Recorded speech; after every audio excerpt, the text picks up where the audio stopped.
Okay, welcome to Cleveland Heights Committee of the Whole meeting. It is March 16th at 6 p.m. Addie, would you please call the roll? Cobb. Here. Larson. Here. Posh. Here. DeWitt-Boyd. Here. Cohen. Here. Kuda. Here. Stone. Here. All right, the first thing we're gonna do Well, is go into executive session. I'm texting Doug, he's not here. He's on his way. Oh, okay, perfect, great. Yeah. I'd like to make a motion that we go into executive session to discuss with an attorney for the public body claims or disputes involving the public body that are the subject of pending court action or in the judgment of such attorney appear likely to be the subject of a future court action or claim. Second.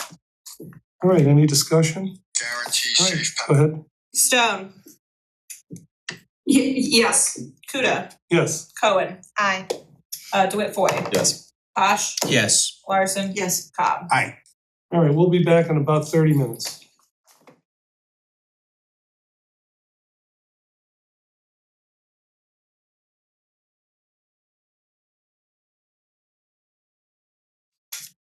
Okay, we're back from executive session. We're gonna go on to legislative review. We have about a half an hour for this. Since the first piece of legislation is 54/2026, an ordinance establishing the Cumberland Pool Facility Task Force, let's just combine this with, the next item and just knock it out. I don't wanna spend 15 minutes on it if we don't have to, but so in section 2, it lays out kind of like the capacity and scope of work for the task force, and then in section 3, it talks about qualifications, the type of representation we want, and there's, I'm not gonna read them all, but there's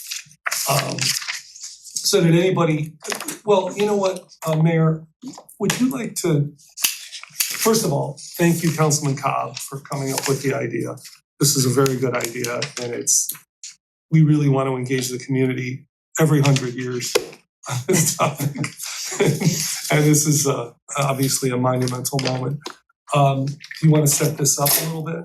Sure, and if I could, so there were a couple emails today with a couple changes to it. I was gonna ask about that, if they've been made or not, so. Yeah, I it looks like it's still the version that was there as of the beginning of today. Yeah, I think I just didn't get confirmation, that's why I didn't get it. Can we just, I guess, in the council meeting by motion amend it? Yeah. Can I ask that someone else put that together? Because my computer has died and my docking station is not charging my computer currently. So, I mean, I can amend it. okay, thank you. Yeah. Appreciate What that. are the amendments? So we meant to remove a line that said no more than 2 members shall represent the same stakeholder group, because it could be the case that if you have a small applicant pool, that it could be difficult to cover all the bases. And the other was regarding the date. So it says the task force shall prepare and submit a written advisory report of recommendations to the mayor and city council no later than September 30th, 2026. And Councilman Posh brought to our attention that it might be helpful if it said something like, or a date, assigned by the mayor, something like that, to give us flexibility. And just for the record, we have a big applicant pool, Yes. but I completely understand. Growing applicant pool. Yeah, but lucked out. So with that, are there any particular things that you want me to cover on this? Vice President, you wanted to ask a question. Well, Mayor Petrus and I spoke about what you were just talking about, any timelines that we could expect to see progress being made from the task force, and so you wouldn't mind expanding on that conversation you and I had about when they start and Yeah, I working with the consultant. The deadline is coming up here on the 18th. I am amenable to extending it a little bit if we wanted. But I think the hope is that in the near future, council would discuss those applicants and choose people to put on it. I'm hoping that it's a group who are open-minded and collaborative. And from there, we've been working to identify different topics that they would want to discuss throughout their meetings. Let me interject on Yes. the timeline of choosing. We have a meeting scheduled for the 23rd, correct? That's, an administrative services meeting where we're gonna look at the applicants. that's the So- game plan. I would like to, it's not that I don't wanna include anybody with dozens of applicants already. And what is it, 11? Is this 9? 9? Yeah, with, I mean, we're gonna have a heck of a time.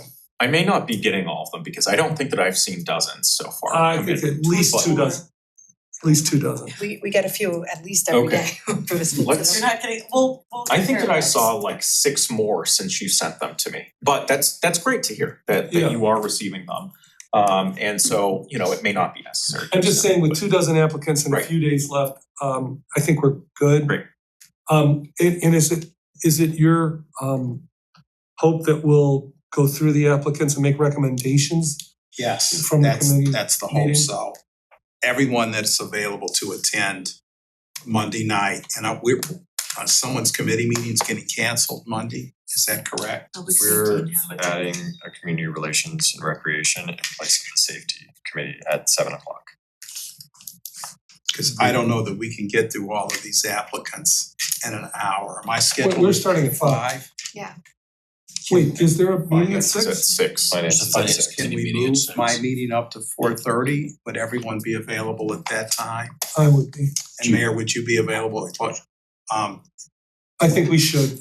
I mean, I think we need that extra half hour. We and can then- move the finance committee meeting to a different day if that helps you. Yeah, and then the other question is 9 an appropriate number? Is more than 9 make it too difficult to work with them?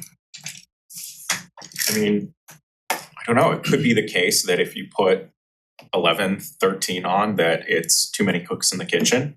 Not sure. I mean, because this didn't exist before, Right. it's kind of hard to keep. How about if we were to say 9 to 13 members? Sure. Then there's no requirement that we actually appoint 13. Is everyone okay if we were to make that amendment? Or Mayor, it's your legislation, are you okay with that? Sure. And we may just keep it at 9, I think it's just. That gives us flexibility. I've seen that work in other cases, you know, for us to have that flexibility. We have also started conversations about engaging a consultant to assist us. I think that it'll be helpful to hear from folks who have built other pools, what community engagement strategies have worked for them. And so we have started that process so that they can assist as we engage the task force. Yeah. Did we ever get a work product from that other consultant? GPD, I don't recall the name. they gave us some like designs. We have a couple PDFs. I'm not sure what other deliverables they may have submitted, but I can take a look at it. There were some price ranges, but those would be outdated by now. So fortunately, what we got was, I think, from like April of 2025, so they weren't Not too too old bad. actually. Because that session that we had in the community center, February of 2024, we got something updated last year. Great. But still, it's, you know, a year old, so. But it was a good, better, best kind of thing. Well, no, it was really just totally different designs. It wasn't necessarily good, better, best, but it was A, B, C, D. Okay. So totally different configurations. President Kudish. Oh, Sarah. yes. I just have a quick question, this is for Craig. Craig, given the fact that there are 9 different stakeholders, do you, for the purposes of your review, would you like us to go through each of those and say this candidate for the number 1, this candidate for number 2? Is it important to do that as a way of sort of streamlining that process? That's a great idea, and it does save us time if everyone does that as they're going through. Okay, thank you. Thank you. My other question about the committee meeting, is this the only thing that we have for administrative services? Because if so, we could probably do it in an hour. It is right now, it is the only thing on the agenda. Well, I don't think I'll be able to be there as early as 4:30, but I will arrive when I am able. It all depends, if we have 30 of these applications by then. Are we moving the finance committee? I was gonna suggest that again, that's your easiest solution. Just find another Reduce it date to a for half it. hour. Or reduce it, Well, we could do the finance committee meeting for a half hour, but we have staff that's coming. We'd have to make sure that that's, Can I make a suggestion? Finance from 5 to 5:30, Administrative Services Committee from 5:30 to 7. Yeah. And Should we start the finance early? yeah, at 5, so then staff is here, they go at 5:30 and then Then we have the parks and recs thing, 7. 7. That makes sense to me. Is that amenable to the finance? Sure. staff? That'll work. Okay. Didn't see you back there. I'll make a. I was hedging. They were getting a little nervous. You wanna do it at noon, do it at noon. Yeah, I'm able to stay. Well, that's I'm able flexible to to make stay. It's that just time getting switch, so they're not sticking around. I don't mind That would switching. probably be best for us. What? Department. So finance from 5 to 5:30, admin services 5:30 to 7, 7 o'clock, community relations. Yeah. Got it. But going forward, switching my time to after after. finance, so they don't have to stick Got You it. around. always, you always have a that's five, smart. I can 5 do that. o'clock meeting then. You're bringing tears to my eyes. I know. Hanky, You saw it. Alright, this is getting weird. Okay, Can I make a statement? I have to recuse myself from attending any of those admin committee meetings when you're deliberating any of this. We usually sit in each other's meetings, but it's not a meeting I need to be at anyways, but you have to recuse yourself from attending it? yeah, because I have a family member that has applied, Okay. one of the Oh, 24. yeah. And it just wouldn't be right if I was in part of that. And I listened to anything that you guys were talking about in executive session, that just wouldn't be right. So I'm gonna just step away. Okay. So anything else on the Cumberland Pool issue? 55-2026, a resolution calling on the state legislature to pass legislation to allow creation of a community energy pilot program. Vice President Larson? Yes, this is a legislation that was briefly alluded to when Adam Rossi spoke to us last week. And this is the legislation that he is asking that we council consider approving so that the state legislature knows that we're interested in community energy pilot projects. The whereas clause that really stood out to me was community solar pilot program would generate an estimated $5.6 billion in gross output and a $409 million local tax revenue. And, you know, Statewide. no pun intended, it's a sunny. Ouch. But, you know, it's still, that there's a economic benefit. Yes. I have just a point of information on this. I see that Vice President Larson is the only council member on the legislation if we want it to be added.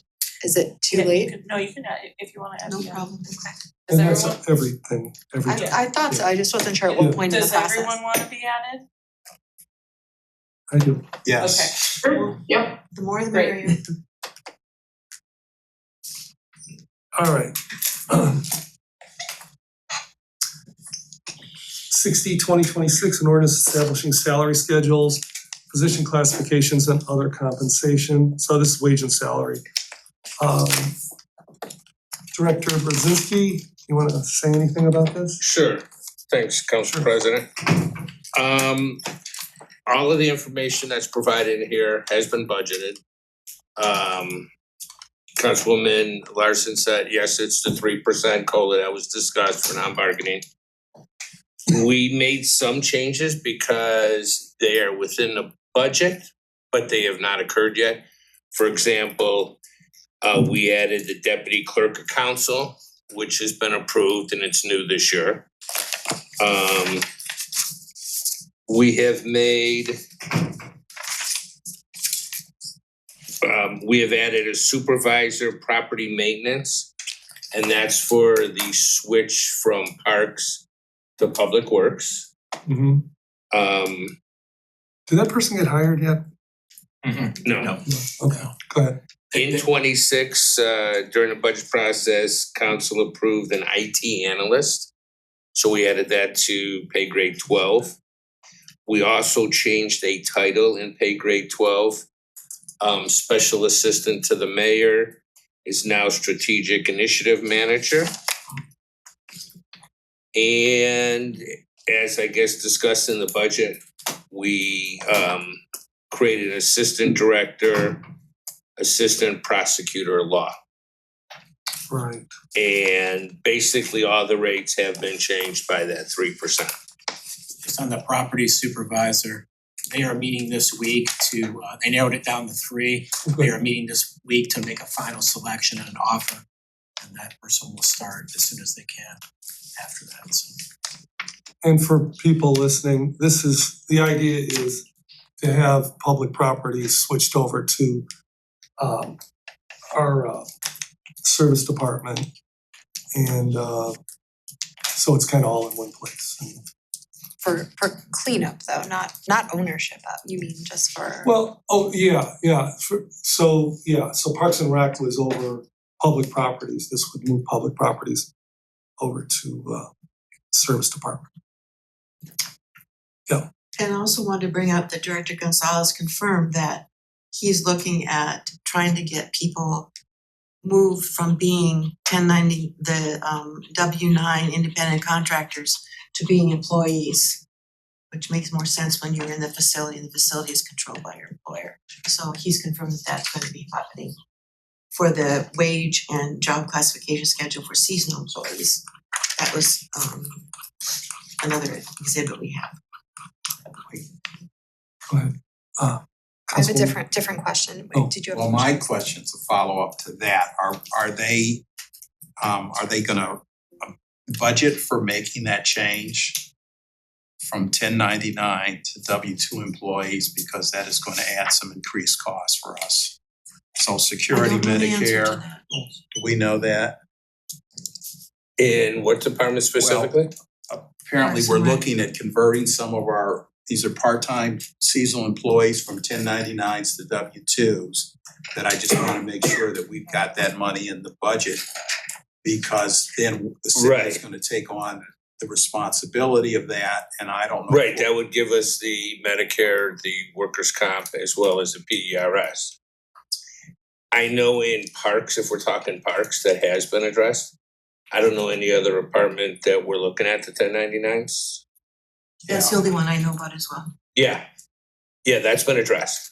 Okay, at some point, I'd like to see some numbers on that as to what additional cost that's gonna cost the city Gotcha. from converting those employees over. Yeah. And it's a matter, just real quick, it's a matter that we have to. They were probably inappropriately included as 1099s because we maintain direct control over them. Okay, all right. Yeah, this isn't like a want. This is, it probably was inappropriate in the past. I don't need to see the numbers then. I noticed that both council salaries and the mayor's salary is included, and my question is a factual one. I know council does not get a cost of living increase, but is the mayor's salary the only city staff member that's not getting a cost of living increase for all the city staff? Well, you are correct. I mean, it's elected officials, council and mayor. Because you can't vote for that, obviously, in a year that somebody's in, you gotta do it for after the election. Right, I understand it's the following term, I think is as per the charter. I will just raise that here, that I think that is not appropriate for them. I mean, we can talk about council separately. I mean, this is where you have a part-time gig, but for a full-time employee not to receive even a cost of living increase, I think is not appropriate. And so if that's something we can add to our agenda at some point, I'm just really troubled by that, especially given the amount of hours that we know our current mayor is putting in. I would just throw out there, and I'm assuming that the law director will back me up. The mayor's also the safety director. And I don't believe he currently gets wages for that. No. That would be a way for you to accomplish what you're looking to do. And Because you're cities, not I think the charter allows it. Yeah. Oh, it's in the charter then? Yeah. I thought only for mayor. Okay. I think we have a It different says setup it's than free. some other It's a cities. freebie in Yeah. the charter. Oh, does it? And there is a mechanism built in for the Civil Service Commission to conduct a study to be completed the year prior to a presidential election year about changes in elected official compensation, and then council, of course, has the authority to actually pass the ordinance making that change, but it is a couple years out at this point. Yeah. law director, I can't vote on this because my spouse is the water aerobics instructor. Do I recuse, do I abstain, what do I do? You can recuse, and just essentially And make without the same leaving the room? statement that you just did, yeah. Okay. Thank you. In the purpose statement, I mean, Director Brzezinski and anybody, try to always put like, you know, whatever the impact is in the purpose statement, 3% raise, you know, that, whatever it costs, you know, even if you don't put like the total number, it's just nice to have that in there so that when we start looking at everything, I mean, the whole, you know, the purpose of the purpose statement, not to be redundant, is, oh jeez. Okay, Yeah, Will thank do. you. All right. And that's in the legislation request, the memo, yeah. Yeah. If I could, I just wanna Yeah. thank Law and Finance for working to put that together. I know that it's something that they This worked was- hard on this last week.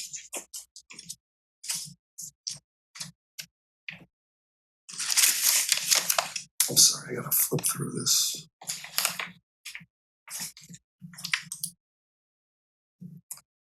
That's what I don't like about it. All right, is 57 next? Okay. 64. Okay.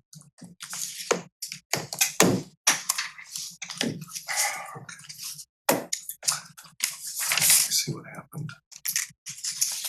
All right, let me just read it and then I'll flip through here. 64, 2026, a resolution authorizing the mayor to execute an agreement with Cuyahoga Soil and Water Conservation District and Northeastern Ohio Regional Sewer District. Go ahead. Mayor Prentice, on the second page of the attachment that has the letterhead of the Soil and Water District, it says that this was to be signed by our community and returned by Friday, March 13th. So did we get an extension on that? We did receive an extension, so they're aware that this is going to be voted on tonight. Great, thank you. That's all I had. All right, other questions?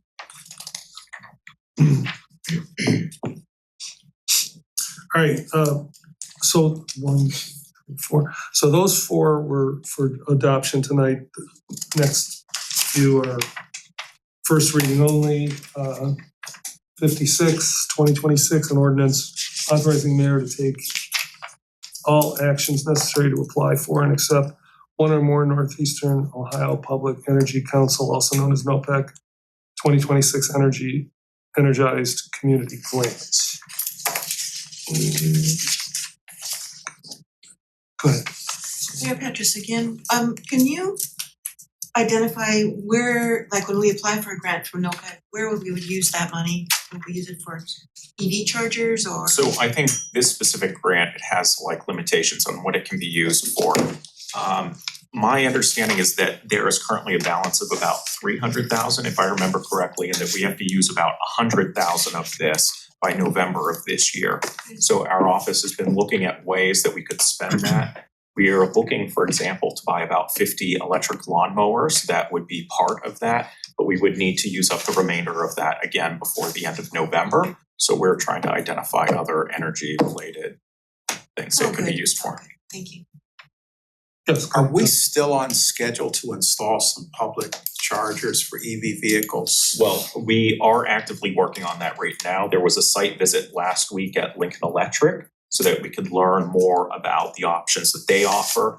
NOACA also has a program that we've been looking at, so we're trying to identify all of the different options so that we could identify what would be best for us. There are 2 different things that we're actively working on. One, chargers for the vehicles here at City Hall. It's currently a crazy process where we have just 2 like cords that come out of the back of City Hall and staff are constantly rotating vehicles out every day.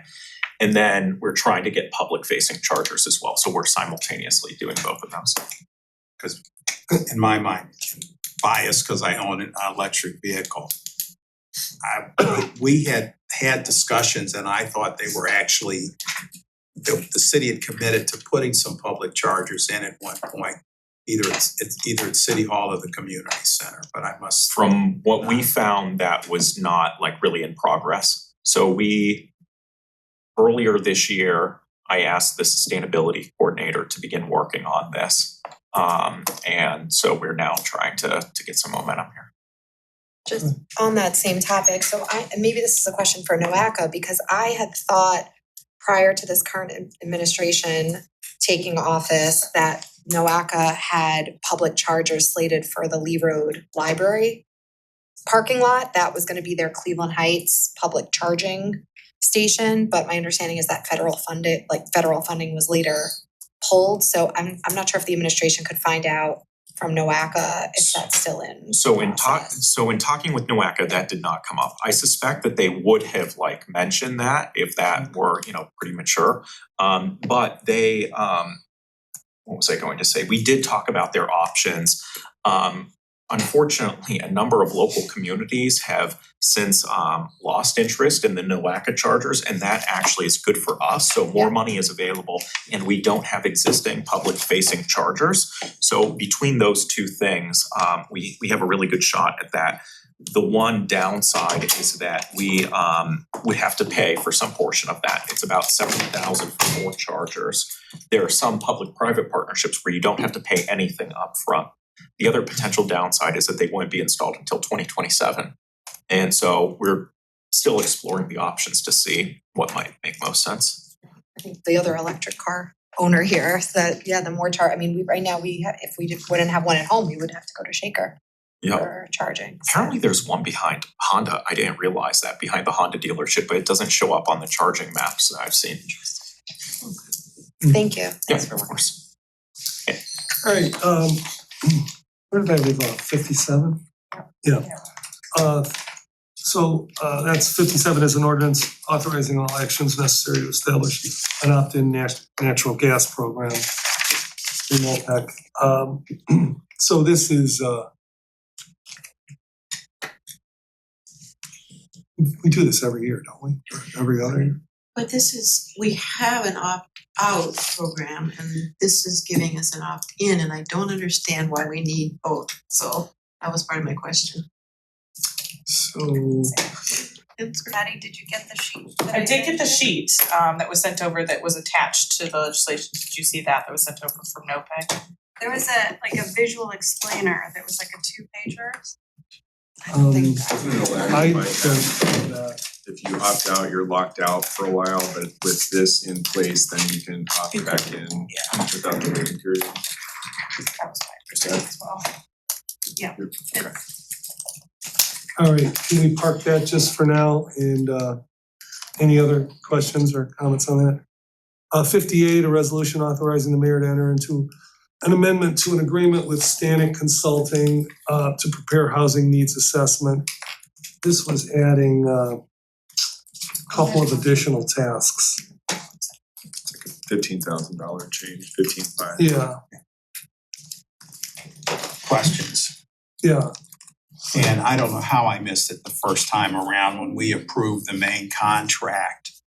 And maybe I did ask this question about why there wasn't anyone local that we could have used.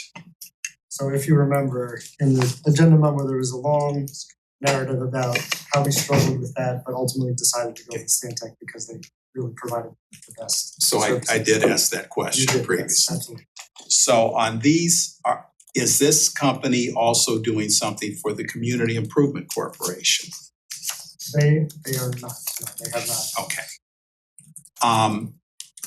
How crucial are these two items that you're asking us to supplement? And in particular, prepare the local housing stories. There isn't anyone locally or on our staff that could do that. It seems like a lot of money to me to sit down and videotape 3 people on housing stories in Cleveland Heights. Well, we have found that creating a persona about a condition, right? A certain type of person can be really effective in storytelling. And even though this is a data-driven process, the storytelling can be an important way to convey information to the general public. Could somebody in City Hall do that? Absolutely, but since we have the team already working on it, they're already talking to stakeholders, they're already identifying those types of people that we want to highlight. we felt like it was an important add to this contract. Again, something that we've got covered in our budget already, so it's not anything that we added, it's already built into our budget. And then the evaluation of housing needs for artists. Again, it seems to me something that we could have been doing locally. We have an arts commission meeting tomorrow for the first time. Given our financial constraints and the fact that these are out of town people, on two items in particular that are very localized. I think it's an extravagance. I understand some of the money is coming from your budget for consultants. Another component is coming from CDBG funds that I think might be better used doing something else. On the artist housing and space making, and I said this in the agenda memo, it's actually a pretty niche expertise to be able to understand how artists, their space needs, and this sub-consultant's Square Loop Planning has very much national expertise in that. Art Space is a national organization that does this for a living. We actually spoke to them separately of this, and their price was about 200 times the price to do the same work. So we think it's a really good deal for somebody who's already worked on this. And did these add-ons originate with them, or did they originate with the staff asking that this be done? This came up through our coordination over the couple of months that we've kicked off the project. A lot of it is in our identification of stakeholders. We realized that artists are a key stakeholder and something that we really needed its own dedicated group and time. And on the storytelling, you'll see it was actually something that was hidden in the original proposal as an optional task. It was hard to find, and I didn't find it the first time, but it's something I would recommend it the first go round. But it came up in our conversations as we.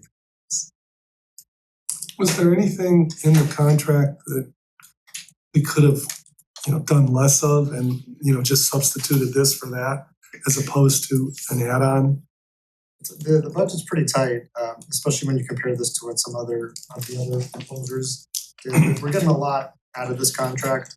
And again, we felt that since this was very heavily data-driven with some community engagement, the out-of-town aspect really wasn't a barrier. And so I guess the long answer to your question is that there really isn't anything in the budget to replace out for these tasks. Well, there is some concern in the community that I hear from about us being a little consultant happy. So maybe, Mayor, we could talk about this at another, I don't know that this is the moment for that, but yes, go ahead. Well, related, the timeline, this is the first I'm seeing the contracts. I think the original contract was done with the last administration. But one thing I'm noticing with our consultant timelines is that the city council presentations are always at the end. And right now, this one has it coming in June during the document phase. And I would like to request that it comes in between the strategies and the document phase. I'd like to think that council has maybe something to add or at least questions to ask that could be incorporated into the final product.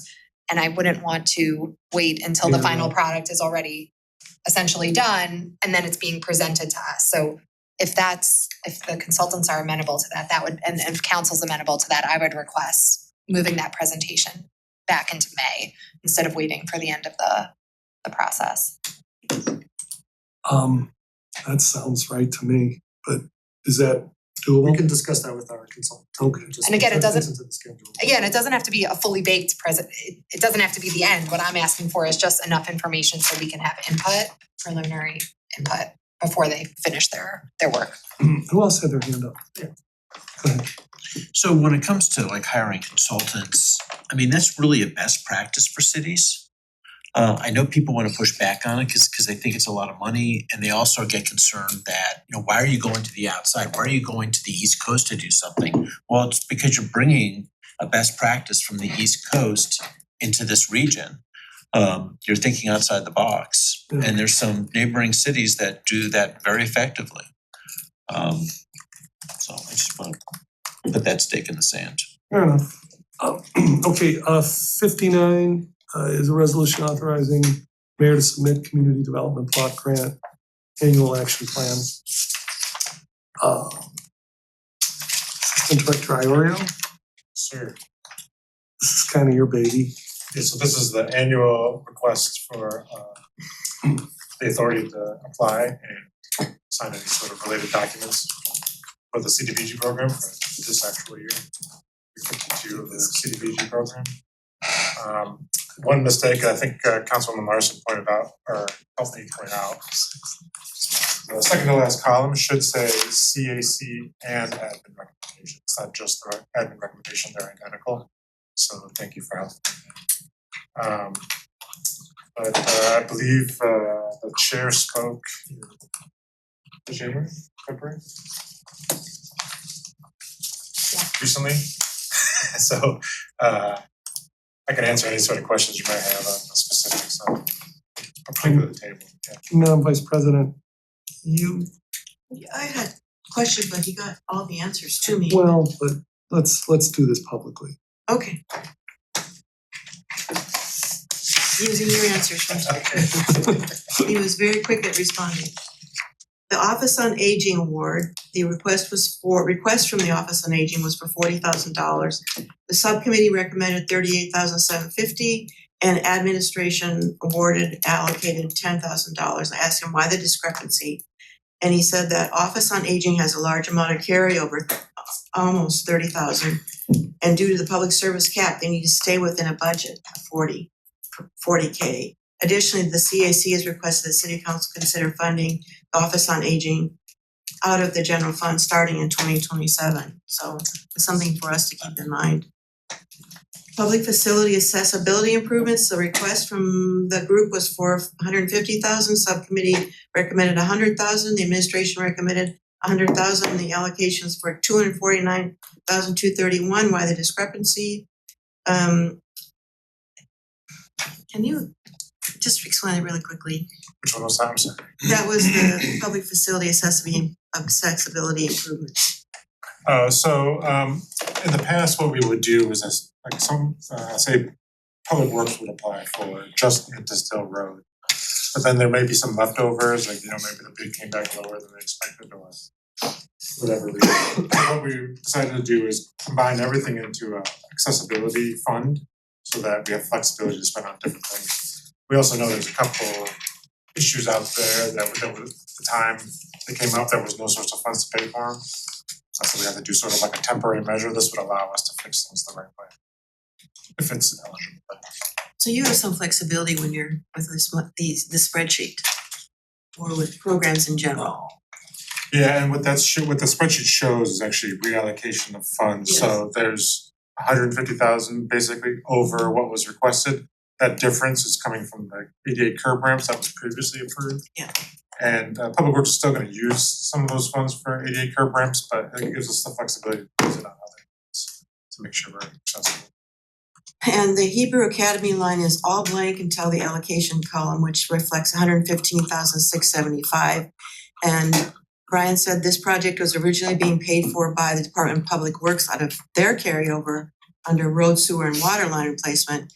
Law determined that due to a portion of the project being done on Hebrew Academy land on South Taylor Ranch, that it'd be more appropriate to grant the funds directly to the Hebrew Academy for the sewer repair. So those funds are there. Future Heights Future Home Program requested $100,000, they received $0. This decision was primarily based on the limits of the budget. Future Heights has since received some foundation funding and the city is working on an agreement to help Future Heights with some matching funds, likely out of the general fund exterior maintenance funds. Both programs have the same goals. And a ton of ARPA money, Yeah. so, Start right, that's all right. Pre-development, you're the president. Start right, pre-development program requested $365,000, they received $0. And again, decision was based primarily on the limits of the budget and the storefront renovation program requested $100,000. The subcommittee recommended $100,000. The administration recommended $37,750, and that is what was allocated. And I asked why, and it said the decision was based primarily on the limits of the budget. The storefront program has a sizable amount of carryover, $600,000 carryover. really, Wow. See, now that would have been my next question. Thank you for asking that. Yeah, so there are quite a number of projects in the pipeline, which is good to hear, cause we So need that is up from the 13,000 from last year, but it's obviously less than what was last. Thank you again for your rapid response. Thank you. Please, any other questions? But this is just first reading, right? So we're not past. You need this past April 6th, is that true? It'll help us move forward with some projects, so it would be helpful. Well, I'm asking everybody this, is there anything that we just, on the first readings, that you would like to go over in your committee, in your respective committees?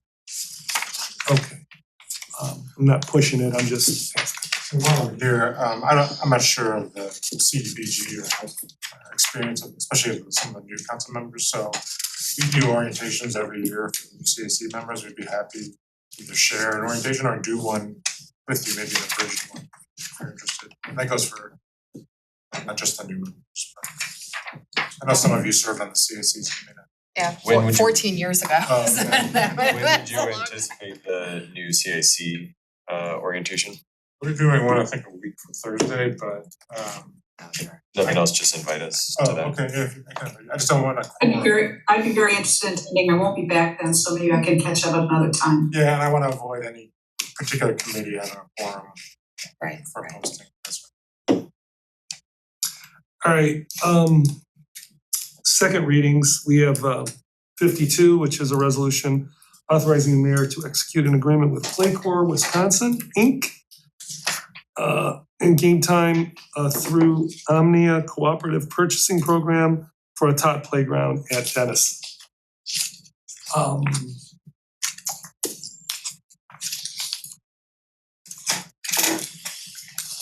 Any questions? Budgeted. It is budgeted.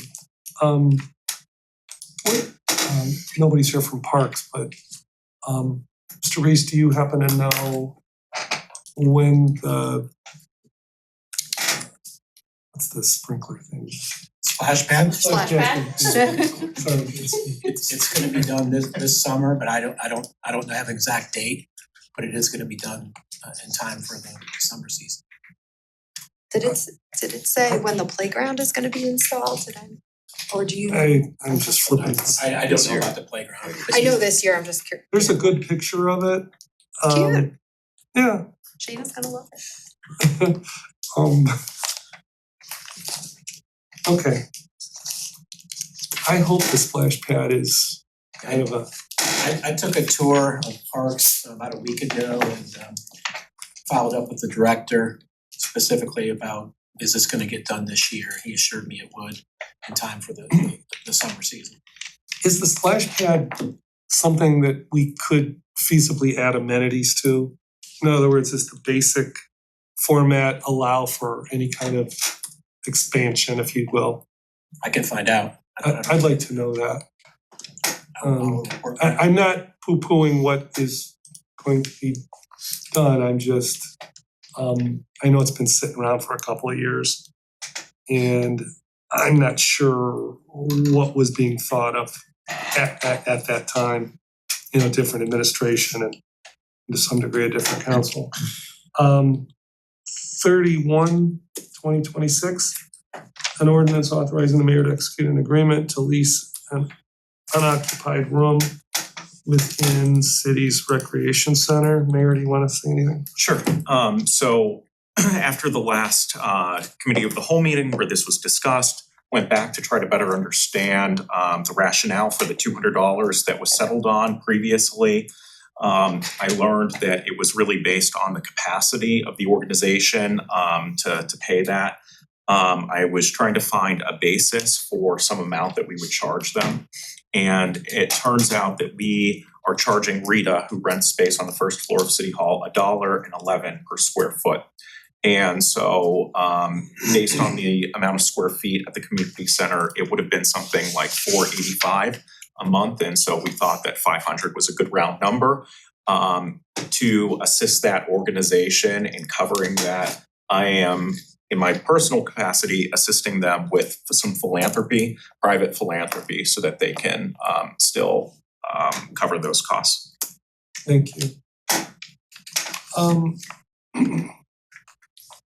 Anything else on that? The revised version. 51, again, this is still second readings. An ordinance authorizing the mayor in agreement with tower lease with T-Mobile LLC for the use of a portion of city-owned property located at 14,200 Superior Road. Transfer station. Okay, I just wanna state publicly again, I'm recusing myself from the discussion and the vote on this particular piece of legislation. Is this for adoption tonight? it is. I have to recuse myself too. And there's 5 of us left. And then there were 5. It's enough. The consent agenda, 61 is National Community Development Week. 62 is Fair Housing Month. And 63 is National Poetry Month. Anything controversial in there? Okay. Amen. All right, so we can skip Cumberland Pool. If we can take out that draft of the workshop agenda. We're talking about having a council workshop on April 19th, which is a Sunday, starting at noon. And Councilman Posh and I, well, Councilman Posh has initiated the whole thing and really driven this. I just kind of took stuff that he said and made it into a draft agenda. I'll let you, I'm gonna do a little narrative here, very little, hopefully, about what I'm thinking. And, you know, by all means chime in. So, going back four years and 2.5 months, it was very clear to me when I got onto council, the council was not on the same page as to what our roles were on council.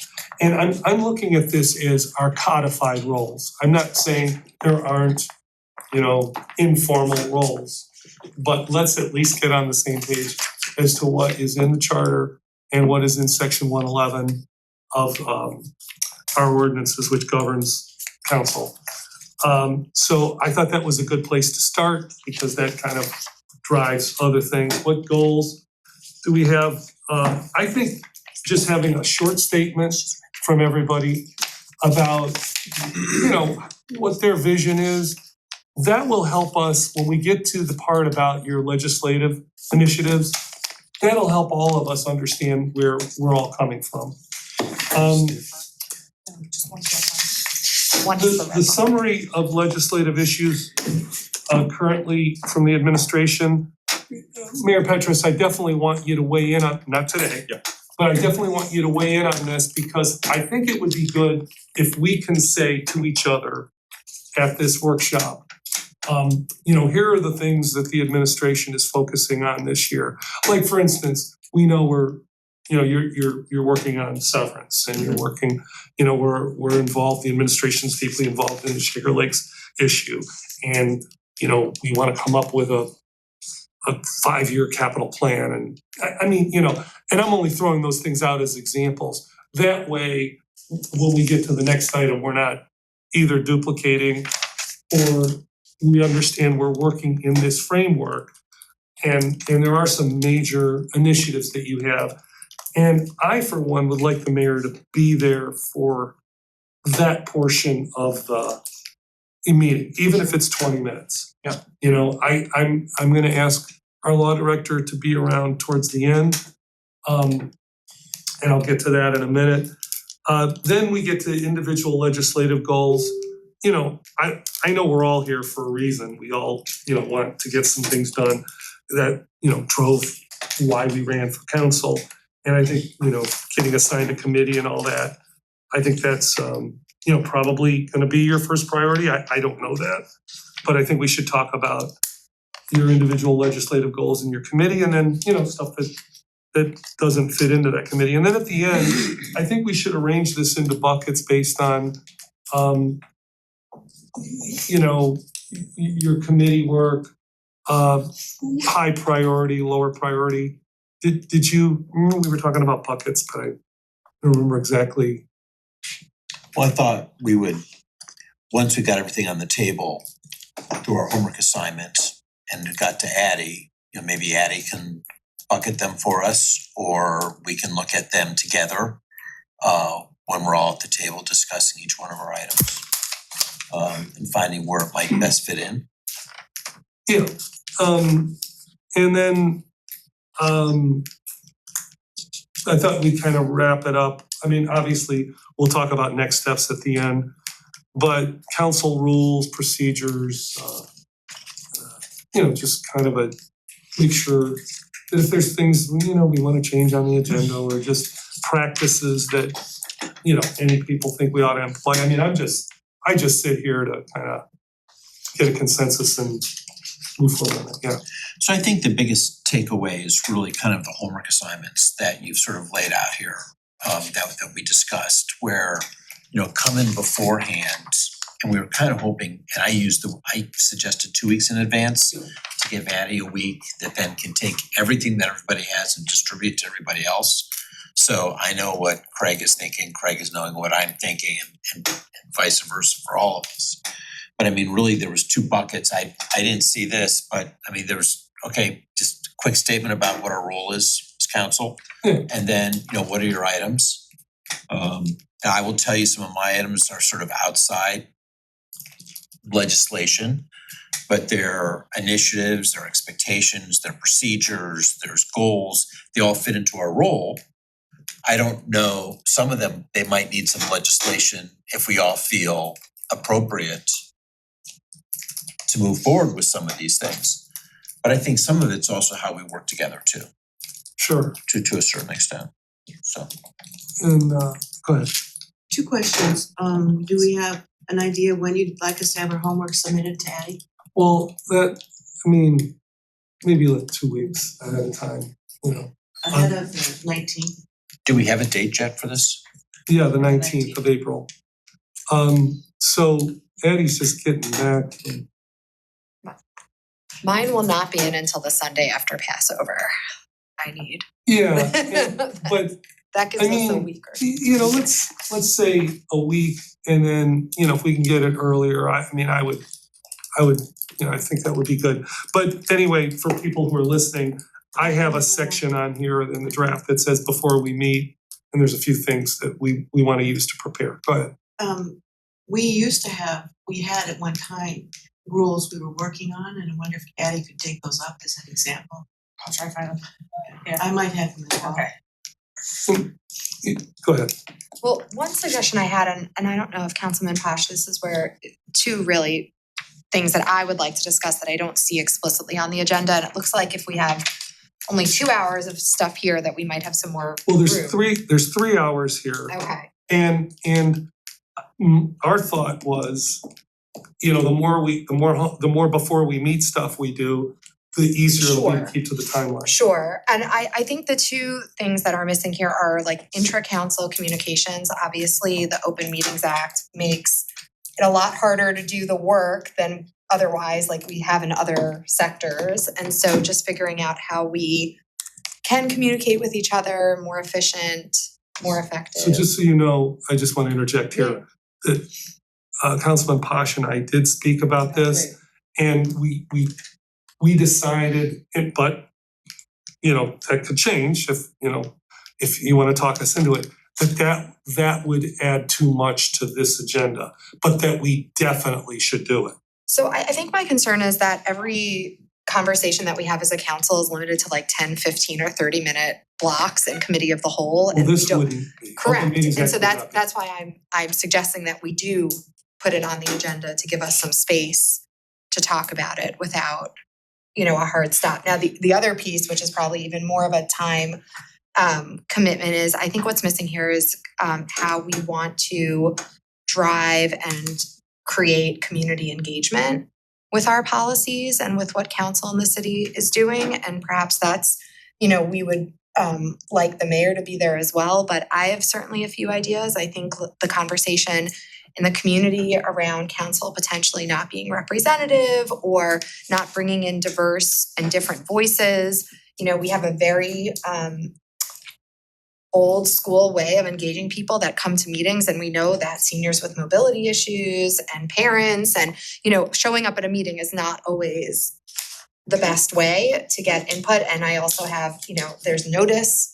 We haven't talked about notice. So I just think that this is a space. I know this is maybe 3 hours. I had counted 22, but I miscounted, I suppose. But I would really love to have some space to talk about it. I have some ideas, and I'm happy to circulate that beforehand, you know, as a starting point. Well, if I could rewrite number 7, I would put the word practices in there and include it in there. Now, 20 minutes isn't much time for that, but just so you know, we are scheduled, we have allotted between noon and 5 o'clock. I'm not suggesting that we stay 5 hours, but there is some flexibility in there. I think we certainly ought to take a break at some point, you know, not go, 3 or 4 hours straight. But on the second part, I'm willing to do that. What I wanna know is, do you guys wanna take on Open Meetings Act stuff in this conversation?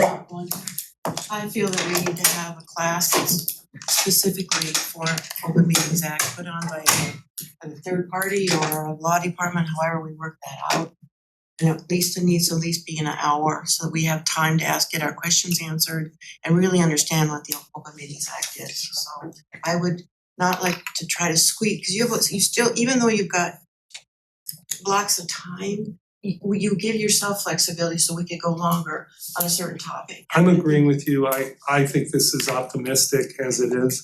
Sarah, go ahead. I would just like to second that, to have a dedicated time to talk about the open meetings, and particularly the way that committees can discuss with one another their priorities, and council members or committee members can have what appropriate dialogue they can have before they walk into their committee meetings. I think having the space to do that, that's maybe might precede this meeting if it were possible, would set us up a little bit better for that discussion. So at the municipal league, thank you for that. At the municipal league conference, there was somebody from Retzel that was very good. Yeah. Steve, right? Steve Funk? Just to be clear, I was not suggesting that we do the training in this. I actually took 3 hours of training this past weekend from the Attorney General's office, and it was very good. I was just talking about, I think maybe practices is the right word to describe it, of how we work together. How do you do that when I would think the practices would come out during the class, that we figure out how we can relate to each other and not be in violation of the OMA. So I don't know. Go ahead. So when I was in school board, we did this on a regular basis, and it was essentially us and a lawyer. There was somewhat of a canned presentation just to go over some of the basics, but most of the time was spent using examples that we would throw at the lawyer that were very appropriate for what we were doing. And my biggest issue is, how do we deal with the 3 people that are assigned to a committee? And what's proper and what's not proper. I mean, it's not as cut and dry and black and white as one would think. And that's where I think we really need to do it with cameras on, not an executive session, with a lawyer. Whether it's with Retzel or whether it's with Steve Byron, which is council's lawyer, and he's an open meeting specialist. I'm sure Retzel has people too. But I do think, and it's gonna be more than an hour. It's not gonna be 4 hours, but it's gonna be probably a dedicated meeting.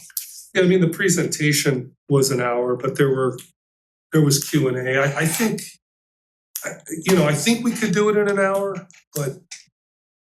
Okay, what about my community engagement idea? Can we put that on the agenda? Yeah, I mean, Because I would say that's part of our practices, and I think we just extend the time, for number 7. I wanna do that. And I do think the context of the Open Meetings Act would be good to do in the context of, actual law. Council. So can we have Addie maybe contact Steve Funk and, try to see if we could set something up Todd Hunt's also for OMA kind of. I mean, pretty much everyone agreed with. Did somebody? So on committee structure, I think it is worth having a conversation about whether our current committee structure is the most efficient way of doing this, given the challenges with having committees of three. And I would also like to have a conversation around our resident advisory committees and whether our current, breakdown of those is the most efficient way of getting feedback from the community on various topics and then plugging those into legislation. So that there's some overlap with the community engagement piece. I think it's worth revisiting some of those advisory boards, given all of the changes over the last couple of years, and we're largely operating still in the same structure as previously. So let's put that under number 7, and I'll add the word practices, and then we'll extend the time, knowing that, there's more topics that we're gonna discuss than maybe rules. And by the way, just so you know, one time we sat around and talked about rules for like an hour, and then we just decided, Use Robert's rules. yeah, I mean, that's basically what happened.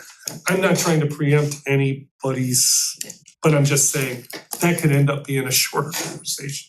So I will tell you, and I haven't mentioned this yet, but there's, I think, 3 of us just hearing this that got serious conversations that I wanna have with everybody about how our committees are structured.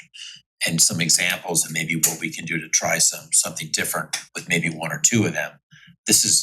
I think it's gonna take a little bit of time, but let's see. I mean, once we have a chat, maybe we'll realize maybe it's worth to continue the meeting or have a second meeting. I think this structure allows us to have a more lengthy conversation around that, so I would argue to have it here. So I'll revise what we just talked about. On April 6th, let's finalize it, you know what I mean? Like if there's something, if somebody has an epiphany, I don't wanna just say, oh, well, we already talked about it.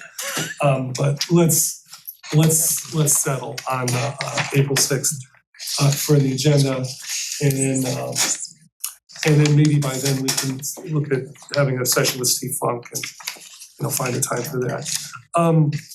We have a couple others real quick here, if you don't mind. We need to get out, well, a little late, but we'll get out there. I wanted to bring up that, there are council members individually or, maybe in pairs or whatever that would like to go out into the community and have engagement forums with, in neighborhoods. And to do that, Law Director thought it would be good if we, did this by motion, so that we have an understanding. The reason why I think we should be able, why I would like to do this by motion is because I'd like members to be able to do this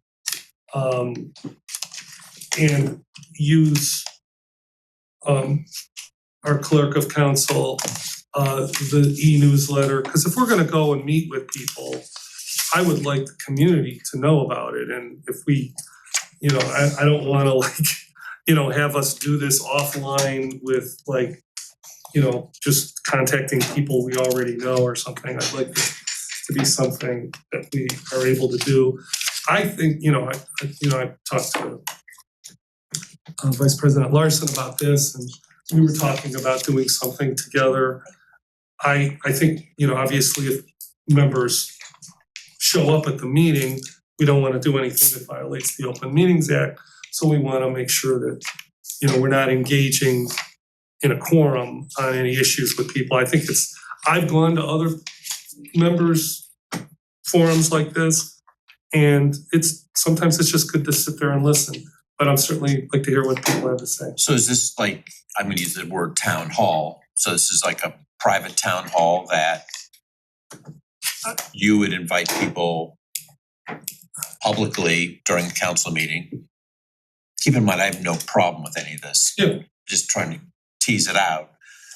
But it wouldn't be a good idea if one of us would attend just to listen. I'm okay with that, but this would be, largely a listening session. I've done several of these before. Basically, I'll, like if I'm with, like I did 4 or 5 of them with Davita Russell, we talk for 5 minutes and then take an hour of Q&A. Go ahead. Mr. President, thank you. I just wanted to mention that the reason that I suggested having council bless this with a motion is because, as I've said before, at the risk of annoying everyone at the table, council can only act through its votes as a body. Yeah. And so in order for two council people to, in an official capacity, hold a town hall or whatever, a listening session or something along those lines, requires really the imprimatur of council and the approval of the full council acting to say that this is a council sponsored or council approved initiative. And with regard to it also helps then to avoid confusion about, well, what is this? Tony Kuda lives in Cleveland Heights. He's a guy in Cleveland Heights. He's also on council and he's the president. What capacity are you acting in that setting? And then with regard to the Open Meetings Act issues, if there is something that's one or two council people and it turns out that everybody's present, it is important for other folks to not engage in discussion and deliberation in that context, in that setting, but rather to listen, as you said. Yeah, here's my objection to this, and I've thought about this quite a bit, is that if council members are going out in pairs of two and holding a listening session or a town hall, which other council members can attend but cannot engage in, we're using city resources to ask community members to come out for limited access with council. And then, and I appreciate the awareness that other council members may want to do that, but as my point before about parents and seniors and people have limited time, if I was a resident, I would want to come to one town hall, get all 7 of us together and have all 7 of them hear me and have the opportunity to respond, because it may be if you and Gail are on a committee together, and I can't remember if you two are, you couldn't respond to certain questions around that committee's because you're a quorum. So my feeling is that it's both legally preferable to have all 7 of us there and acting as a body in a listening session in a town hall setting. It's a special meeting. As a special meeting, whatever informal structure that we could create that is also in accordance with all the public meeting laws, but maximizing the opportunity for residents to access us, because I feel like having only 1 or 2, council members at these meetings really limits people's ability to maximize their time. Yeah, I mean, I'd just like to add to that. I think maybe, especially in light of the planned session that we have on April 19th, this is a natural outgrowth of that, of what it is that we come up with at that meeting. And while it might be great to start off with a more introductory session, I could envision this being a series in which we take maybe the 3 things that we think are the most important that come out of that meeting and set a theme for that conversation. And it could be we could all attend, but it could be a different cast of characters among council leading those discussions so that everybody has a chance to interact with the voters who might be interested, rather than being a one-shot deal. Yeah, what I like about it is the informality of it. It really allows people to engage in a way that, it's not, and I really don't like the idea of asking communications to haul a bunch of equipment out. It's just so impractical. Did you want to say something? Okay, I'm sorry. I would like to suggest, because what I'm hearing Sarah say, Councilwoman Stone say, is that perhaps this is a discussion that we need to continue on the 19th and kind of talk out what our purpose is for doing it. Yeah. You and I understand the purpose, but it runs along the lines of practices. Like, it worked for you and Davida very well, and it could work for other people here as well as a team that decides that they want to go out together. I just think we need to discuss this even further. I'm willing to do that. I think this is very simple, and I think it's something we should be doing as individuals or in very small groups, obviously. If that's the consensus that everybody would like to wait to have another discussion, I'm not for that, because I think this is something we really need to get out there and do. But if that's the consensus that we talk about it more. I mean, I think if you're itching to do it, you should do it individually and you can mention it that you're gonna have a listening session. I think where the slippery slope is when you add one other person to that sort of mix. I'd have no problem with you did it with solo.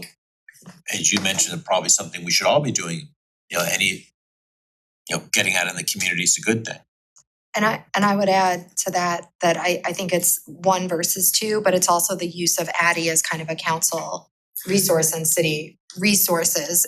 If, any of us could use our campaign funds or, do an event of our own, that's more of a. yeah, this isn't about campaigning. This No, is, and using city, because I'm not just saying Addie, because, sometimes we need to make copies of things and, she obviously helps set up things, but there's the, putting the event in the e-newsletter. Why would we wanna hide, from the community that we wanna, reach out to them? Those are two things I think that are essential to making these things fruitful. All right, is that the consensus? Everybody wants to discuss this next month? Okay. And then you wanted to bring up. One other, so this is on behalf of the administration and myself. So we had discussed about 2 weeks ago in response to residents, emails to council as well as the administration, considering how the questions around data and law enforcement use of data for immigration purposes. And what we found was that frankly, our current policies are very much in line with the data protections and the protections for immigrant residents that we'd like to see. And so we have a draft of a resolution here that essentially restates our policies, but makes it very public and puts it out there for the public to read and understand. And also it's a statement of affirmation, really, I think, for us in the city, knowing that we've discussed this, that our policies, that council's comfortable with the policies as they are. So I circulated this to council just as an FYI. I was hoping to have it referred to the Public Safety and Health Committee for this coming Monday, but now we're not having that committee meeting, so I'm not sure. Oh, yeah. If we can maybe put this on for first reading for the 6th, or how can we move this along Potentially now? committee of the whole. Committee of the whole, yeah. There's still a lingering thought of possibly doing that meeting between now and the April 6th meeting.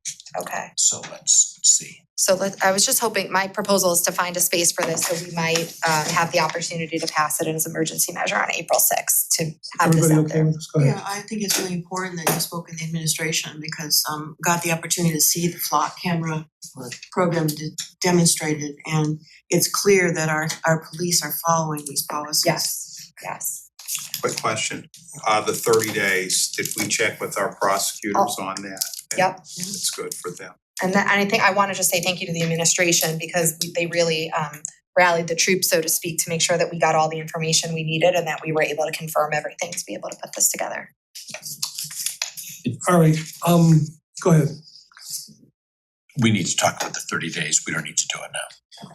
All right, so we have some amendments. Yes, there's the one amending I think it's just the one amending by substitution, the Cumberland Pool The task force. yes. Did that get redrafted? Yes, that's what I mean, that's Oh, the what- 9 to that's- 13 day. Yeah, the or 9 to numbers. 13, Was it one other? removing the piece. Two other changes, yeah. And then, Okay. yeah. But it's all in that piece. It's all there. Yes. So when does that have to be done, like in does that? So it's set up to be amended by substitution, so somebody can just make a Like, I'll motion read to it. amend When the by legislature, substitution. okay. Yeah, I'll read it.